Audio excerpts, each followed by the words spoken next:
চলুন আজকে আপনাদেরকে এমন একটা জিনিস দেখাবো যে জিনিসটা আপনারা যদি মনোযোগ দিয়ে দেখেন খুব সহজে বানিয়ে নিতে পারবেন। হয়তো একটু কষ্ট হবে, তবে অনেক সহজ, খুব সহজেই বানিয়ে ফেলতে পারবেন। আর এই জিনিসটা এখন কাদের জন্য বেশি উপকার হবে জানেন?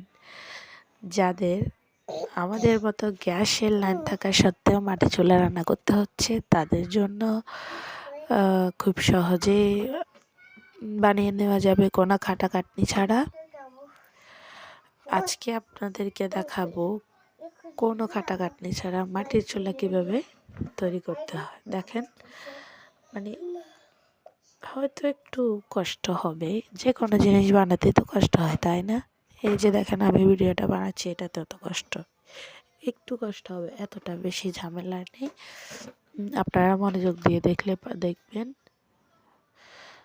খুব সহজে বানিয়ে নেওয়া যাবে, এত ঝামেলার কিছু নেই। দেখতে খুবই ভালো লাগে,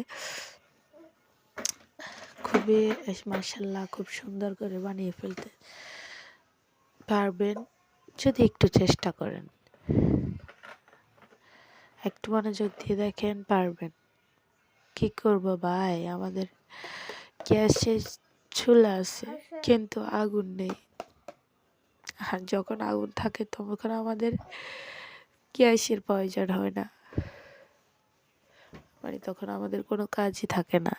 কিন্তু যখন আমাদের রান্নার টাইম হয় তখন গ্যাসটা চলে যায়, ওই জন্য বাধ্য হয়ে এখন আমাদেরকে বাইরে চুলা বানিয়ে রান্না করতে হচ্ছে। তো এখন কি করব, এই জন্য খুব সহজ একটা উপায়ে চুলা বানিয়ে ফেললাম।